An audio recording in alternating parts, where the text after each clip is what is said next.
everyone. My name is Roger Rugi, and I am a mentor with Pathfinder Resilience. Today I want to talk to you about something that I think is pretty much a game changer when it comes to programming positivity. Now, I want to think about this from the angle that we don't often consider, which is, who do we surround ourselves with? We can get stuck in habituated thinking processes that are not supportive. Cynicism, skepticism, negativity, doom and gloom, the sky is falling. And the tantalizing part about thinking like that, well, there's truth in it. There's a lot of problems out there in the world today, right? And we can certainly become overwhelmed by the culture of negativity. That's a huge deal. And so how do we shift that? Well, one of the things that I want you to consider is, who are you hanging out with? How do your friends think? Are they supportive of you making change in your life in the positive side of the fence? Because often when you change, they try to pull you back. And I know you've experienced this. It's that thing where you begin to shift and they don't want to shift, or they're jealous of the shift, or they're afraid of you shifting. And all of a sudden they go, wait a minute, you're not going to drink with us anymore? Hold on a minute. What do you mean you're starting a brand new meditation practice? What do you mean you stopped watching TV? What are you talking about? There's nothing positive going on. The world is falling apart. It's all going to hell in a handbasket. Come on, man, get your head out of here. You know what I'm saying? And I know you've all experienced it, and we've cultivated these relationships with our friend and family, but then we start to awaken to this new reality.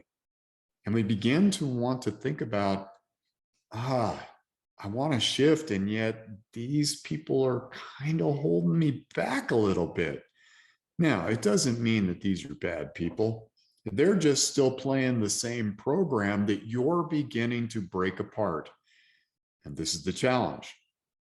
So I want you to think about your 5 closest friends. Are they stuck in that loop of negativity? Are they down for really enhancing themselves? Are they on board 1,000% with supporting you to take your steps that you are trying to achieve, your improvements, the things that you want to experience in life on a different level? Are they there for you, or are they holding you back? One of the big challenges we have is when we change, man, that's like opening up a tube of toothpaste and squeezing some out. That ain't going back in the tube. And that's a problem, because a lot of the old behaviors are trying to pull us back to it. And we may do that for a minute, but we'll be so dissatisfied. It's just not sustainable. We're going to have to make the shift. Once you open the door, friends, and turn on the lights inside, oh, yeah, that's going to happen. So the question becomes, have you set yourself up with a positivity support structure? Are all the people in your life helping you take a step, or trying to hold you back from taking that step? Now, this is where we may have to make some hardcore decisions about who we are spending time with, about who we are cultivating new relationships with. For me, I'm always looking for that person who is seeking the next level. I do that as a professional coach. It's the only client I'm willing to work with, is the one who's a little bit stuck, but is desiring to take steps and needs someone to be their cheerleader, their accountability partner. I'm that person for them. And you better believe I have plenty of my own people in my life that fulfill that role. And I have to tell you, this is where I can get a little hardcore, because if somebody's unwilling to shift, and if somebody's trying to hold me down or pull me back to the old person I used to be, the one I'm letting go of, the skin I'm shedding, I cut them out of my life, friends. Now, am I saying you have to be that hardcore? No. But if you really want to take steps and you want to improve all aspects of your cognitive capital, this is one of the best ways to do it, is to surround yourself with people who are going to support you in this journey 1,000%. They are so filled with joy and hope and positivity and inspiration for you making the steps that you're making, that they are your cheerleaders. They're not going to hold you back. No way. Wouldn't even enter their minds. That's the kind of people that we want to cultivate deeper relationships with. And this is a key to programming additional positivity. Because I promise you, when you change, the people who know and love you are going to feel threatened unless they understand fully what it is you're trying to achieve, that it isn't personal, and that you're going to make these changes with or without them. Kind of hardcore, I know, but this is about you. And this is where you get to be selfish, to create the best possible version of you.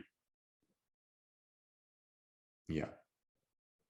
Programming positivity requires an incredible support structure to help us achieve the highest levels possible. So I'm putting this in your space for you to consider your 5 closest friends, and are they fully supportive of you taking steps? And if the answer to that is no, then you need to think about, how can I shift that? And now I always start with, hey, I'm doing this and I would appreciate it being supported in this way. Are you cool with that? And if they are, great, come on along on the journey. Let's do it together if you're willing. And if they're not, okay, then I know where they stand, and I know that I can gently, very gently, shift into new relationships that are going to serve this new version of myself.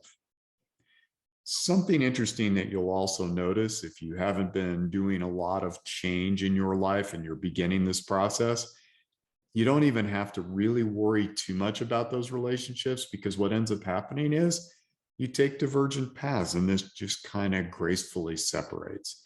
This is another way to just allow it to naturally unfold. But every once in a while, you got that person in your life, they're the curmudgeon, they're not going to change, they're going to sabotage your processes.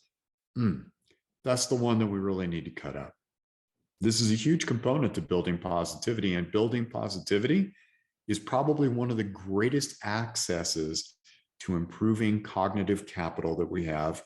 And by the way, it works for all the other capitals too, because when we're feeling good, seeking positivity, cultivating the grandest expression of our human potential, all other aspects of resilience improve too. All right, friends. We'll continue with these kind of videos where we're continuing to give you more and more information about how to cultivate more advanced levels of cognitive function. But play with your positivity, because this one here is it. If it becomes a strong foundation for you, no limits, friends. I'll see you at the next video.